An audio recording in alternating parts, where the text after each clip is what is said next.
Bonjour. Alors, qu'est-ce qu'il y a derrière ce titre aguicheur, le revenu management augmenté par l'intelligence artificielle et comment faire swinguer les passagers? Donc l'intelligence artificielle, dans une journée comme celle-ci, Egg, j'étais obligé de mettre ce buzzword.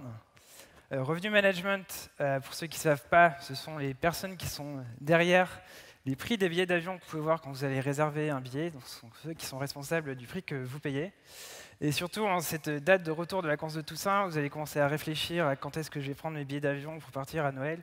Ça peut vous intéresser de savoir quelle est la meilleure période pour acheter ces billets. La réponse, je vais tuer le suspense tout de suite, c'est qu'il faut les acheter maintenant, les prix ne vont pas baisser. Et ensuite, comment faire swinger les passagers? Le terme swinger, je laisserai à chacun d'interpréter comme il le souhaite ce terme à la fin de cette présentation. Donc, qui sommes-nous? En fait, on est Smooth, donc une nouvelle start-up qui fait des logiciels dans ce qu'on appelle la post-booking optimization. Et je reviendrai à la fin sur ce thème. Première situation, donc je ne sais pas s'il y a des fans de football dans la salle. Premier week-end de juin 2019, donc il y a eu la finale de la Champions League à Madrid. 2 semaines avant, on a connu les 2 équipes finalistes. Et donc, le revenu management de toutes les compagnies aériennes ont su qu'il y avait une très forte demande pour aller à Madrid ce week-end-là. Donc, tout le monde a augmenté ses prix pour faire payer plein pot les passagers. Et en fait, qu'est-ce qui est arrivé? C'est que la demande est tellement forte que quasiment une semaine avant le week-end en question, les vols étaient tous complets. Donc là, vous voyez une photo dimanche, le retour Madrid-Paris, il n'y avait plus aucune compagnie qui vous offrait des billets, alors qu'il y a des compagnies comme Iberia, Vueling, Transavia, Air Europa, Air France. Et donc une seule compagnie avait encore des billets disponibles, c'était Air France, grâce aux solutions fournies par Smooth. Donc vous pouvez voir les tarifs qui étaient pratiqués, là c'était juste pour un retour.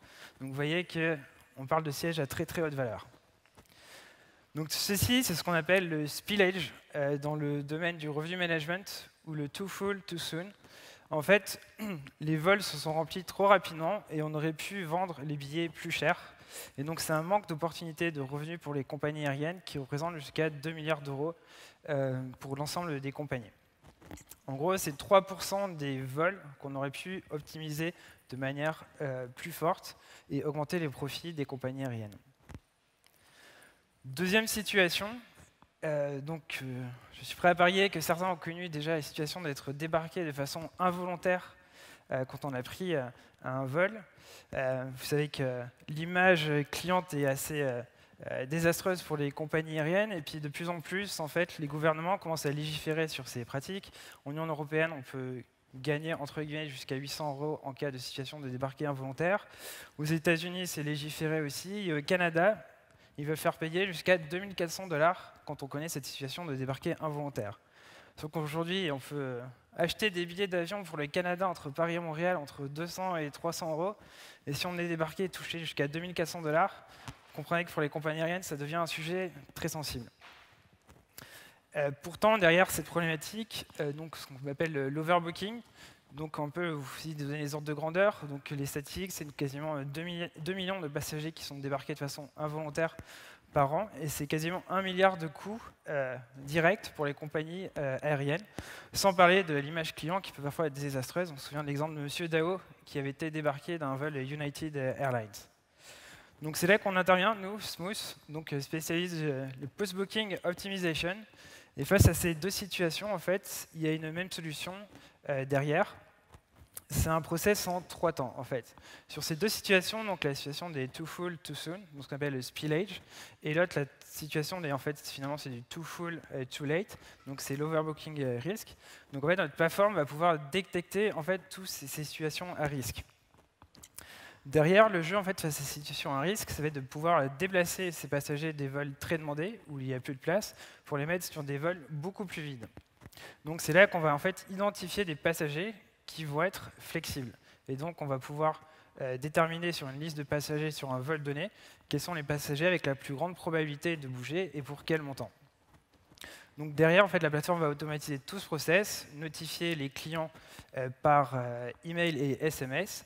Donc cette solution est live chez Air France depuis quelques mois, donc peut-être que parmi vous, certains ont déjà reçu les offres Swing. Voilà d'où vient le nom. On a fait ça, faire swinguer les passagers. Et donc derrière, la plateforme va aussi retraiter complètement automatiquement les dossiers de réservation des passagers et les mettre sur les nouveaux vols. Donc, pour finir, donc, on a une solution SaaS. Donc, à gauche, vous voyez ce que les utilisateurs utilisent pour détecter les vols, les clients et ensuite insérer les montants des compensations. Donc, ce sont ce qu'on appelle les analystes du revenu management qui utilisent cette solution. Et puis après, côté opérationnel, en escale dans les situations de débarquer involontaire. À droite, c'est un peu le look and feel, le côté client, donc celui que vous pourriez recevoir si vous étiez targeté. Donc là-dessus, vous recevez un email, un SMS qui vous propose de changer de vol contre une compensation financière. Et derrière, vous êtes redirigé sur cette page. Vous avez une sélection de vols alternatifs avec la compensation associée. Donc pour finir, qu'est-ce qu'on fait chez Smooth? On se connecte en fait finalement à deux databases. La database qu'on appelle l'inventaire, donc c'est l'offre, et la database client, la demande. Et on insère un lien direct entre les deux grâce à notre solution. Donc maintenant, on avait parlé de revenu management augmenté par l'intelligence artificielle. Qu'est-ce que c'est le revenu management? On va revenir à des choses assez simples, les premiers cours d'économie, on va dire. L'offre et la demande, et qu'on essaie de réconcilier. Donc c'est ça les bases du revenu management. Donc le revenu management est introduit premièrement par les compagnies aériennes. Plus récemment, on suivi les hôtels, les trains, tous les systèmes de réservation. Même du côté, maintenant quand on cherche une place pour un ticket de concert, il y a même du revenu management, puisque quand 6 mois avant, on a des prix moins chers que quand on book 3 mois avant, en fait, ça c'est du revenu management finalement derrière. Et puis même la conférence Egg, j'ai vu sur le site qui était complète quasiment une semaine avant, bah là il y a du potentiel pour faire du revenu management typiquement. Donc appliqué au domaine de l'aérien, en fait ça donne ça. Donc on retrouve notre courbe de demande d'un côté, donc la demande de nos passagers, et derrière, en fait, la compagnie aérienne qui va optimiser, essayer de maximiser ce revenu. Donc on va essayer de maximiser l'air en dessous de cette courbe, et c'est là qu'on trouve en fait deux métiers au revenu management, ce qu'on appelle le pricing. Le pricing, c'est celui qui va fixer la grille de prix et qui va déterminer les prix en fonction des personas des clients. Et d'un côté, il va y avoir ce qu'on appelle l'inventaire, c'est celui qui va gérer l'accès à ces stocks de prix, qui va dire, vu mon profil de demande, je vais donner tant de place à tel prix, tant de place à tel prix, tant de place à tel prix. Donc tout ceci, en fait, le revenu management, qu'est-ce que c'est? C'est un jeu de prédiction. On essaye de prédire la demande dans l'avenir. Et par essence, une prédiction, finalement, c'est toujours incertain. Et en fait, aujourd'hui, avec les systèmes de revenu management actuels, on n'a qu'une chance, puisqu'on fait une prédiction à un instant T, comme l'exemple des vols du week-end de la finale Ligue des Champions, et on n'a pas le droit à une seconde chance. Et en fait, la situation qui se passe, si on la schématise un peu plus graphiquement, notre courbe de demande, et finalement, il y a cette nouvelle demande qui s'est installée à la fin suite à l'annonce des deux équipes finalistes. Et derrière, en fait, on n'avait plus de stock à proposer pour cette nouvelle demande qui était prêt à payer très cher. Donc c'est ce que je disais aujourd'hui, le revenu management, c'est faire des prédictions, donc donner le bon produit au bon client, au bon moment, au bon prix. Ça, c'est ce que le revenu management est censé faire. Et donc, dans notre cas, s'il y a un événement perturbateur, des annulations, un changement de capacité, un événement inattendu, et derrière, si on pouvait donner une seconde chance à nos prévisions pour réoptimiser une seconde fois la recette, ça permettrait d'aller capter ce que j'ai vu, les manques à gagner pour les compagnies aériennes. Donc tout ça ici, c'est un grand problème, c'est des nouvelles façons de faire du revenu management, c'est des choses auxquelles nous réfléchissons de notre côté. Donc on est une start-up, on vient de commencer, donc on a des ressources limitées, et c'est là qu'en fait Dataiku intervient dans le cadre de l'initiative Deep Belief. Donc Deep Belief, en fait, qu'est-ce que c'est? Ils partagent un peu la même vision que nous. On est face à une nouvelle problématique, une nouvelle façon de faire du revenu management qui peut avoir du potentiel, mais on ne sait pas encore aujourd'hui le mesurer. Donc il y a une part de risque. Quand on a des ressources limitées, on essaie de trouver des partenaires. Et c'est là que Dataiku intervient, parce qu'on a cette même vision de partager le risque et de vouloir essayer des nouveautés, et surtout sur des cas d'usage en fait, qui sont bien posés et où on voit le potentiel de revenu immédiatement, comme je vous l'ai présenté initialement. Donc je vous aurais bien présenté quelques premiers résultats de nos autres problématiques que je vais expliquer plus tard, mais aujourd'hui on vient de commencer l'initiative Deep Belief. Et donc ce qu'on aime bien en fait, c'est un partage de risques entre Dataiku et nous pour évaluer le potentiel de ces futures solutions. Donc maintenant, pour revenir à une problématique plus concrète qu'on a chez Smooth, en fait, notre problème, donc sur celui des vols trop pleins, trop tôt, de spillage, donc le week-end de finale de Ligue des Champions, en fait, il y a deux questions qui se posent. La première, c'est très bien de libérer des sièges pour pouvoir les revendre plus cher, mais il faut pouvoir les revendre. Donc aujourd'hui, sans intelligence artificielle, en fait, dans 70% des cas, on sait les revendre. Ensuite, il faut maximiser le gain, c'est-à-dire payer la compensation la plus faible possible pour maximiser le profit.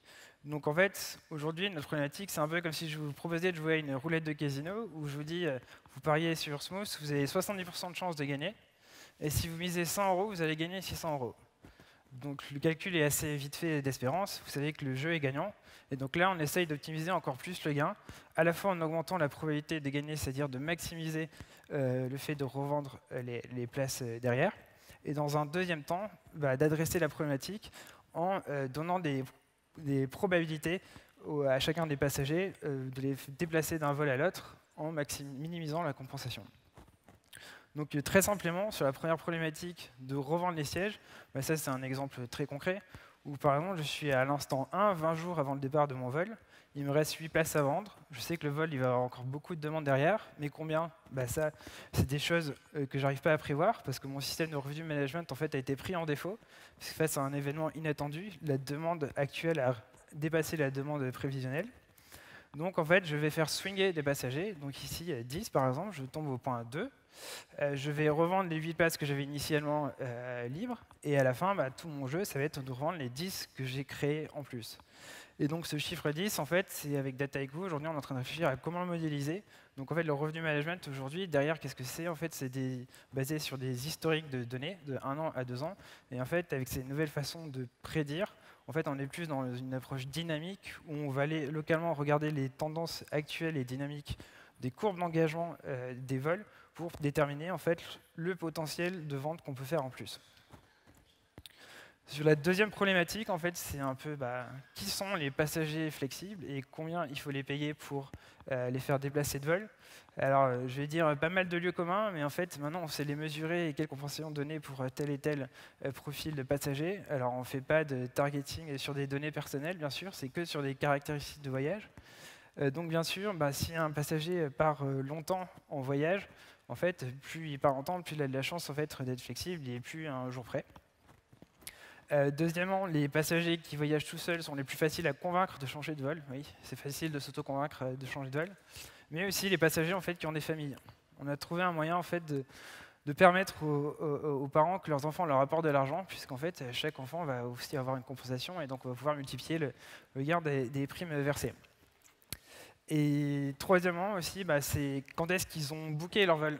Alors ceux qui ont booké leur vol 6 mois et 8 mois avant, en fait, c'est un peu les booking freaks qui veulent tout organiser, tout prévoir à l'avance. Alors eux, il ne faut pas les perturber, et donc il ne faut pas changer leur habitude.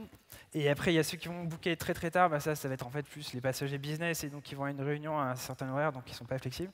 Donc voilà, entre 3 mois et 4 mois avant le départ, on retrouve un peu ces passagers qui sont plus flexibles. Et puis aussi, une sensibilité au prix. Le prix initialement qu'ils ont payé pour les tickets joue aussi dans l'arbre de probabilité pour verser les compensations.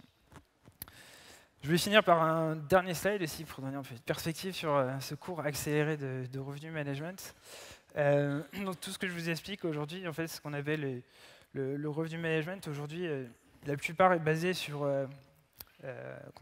l'optimisation en fait, des sièges, tirer le plus de profit de chaque siège vendu. Et maintenant, il y a une nouvelle mode où avec les ancillaries, donc on vous fait payer le choix du siège, on fait payer l'achat de bagages en plus, on fait payer des attributs de flexibilité. Tout ça, en fait, on ne va plus optimiser un siège, mais finalement le passager en lui-même, parce qu'on sait qu'il va vouloir acheter un siège, mais aussi telle et telle option. Et donc c'est ça qu'on essaye de modéliser. Et donc nous, on intervient dans toute cette boucle d'optimisation. J'ai repris un schéma un peu geek qui permet en fait, d'expliquer où on se situe là-dedans, bah, nous, on va en fait, créer cette boucle d'asservissement qui va pouvoir de réoptimiser, donner une seconde chance à chacune de ces premières optimisations. Donc c'était tout pour moi. Maintenant, Hugo, qui est responsable du programme Deep Belief, va dire quelques mots sur ce qu'ils font et le stand qu'il anime. Non, je sais pas où. Bah oui, Hugo. Bon. Ouais. Allez, c'est bon. Bonjour à tous. Voilà, c'était pour un tout petit mot pour remercier Benjamin par rapport à ce projet qui est toujours en cours, hein, comme il a expliqué. On est vraiment content de faire ça avec lui. Alors personnellement, parce que moi je suis un av-geek, donc quelqu'un qui aime beaucoup l'aviation. Et le cas d'usage est très, très intéressant et surtout, il est ambitieux. Parce que ça, c'est un cas d'usage qui va demander, je dirais, un peu d'expérimentation. C'est des choses qui n'ont pas forcément été faites avant et qui sont faites dans le cadre donc, de Deep Belief, qui est une initiative assez nouvelle chez Dataiku. Donc, ce sont les data scientists de Dataiku qui vont travailler sur ces projets-là. Voilà, donc merci beaucoup Benjamin pour avoir témoigné à ce sujet. On aimerait bien en avoir beaucoup d'autres, des projets comme ça, donc n'hésitez pas à venir nous rejoindre au niveau du prêt Dataiku. On a un stand dédié Deep Belief, vous pourrez nous poser toutes vos questions à ce sujet-là. Et peut-être même nous parler de vos sujets actuels ou des sujets que vous aimeriez faire. À ce propos, il y a même dans le cadre de Egg 2 heures de scoping gratuite qu'on peut faire avec vous et donc un data scientist de chez Dataiku. Donc 2 heures de scoping, vous pouvez vous inscrire, vous verrez sur le stand, on a un QR code pour ça. Donc profitez-en. Voilà, merci beaucoup Benjamin. Merci. Ouais.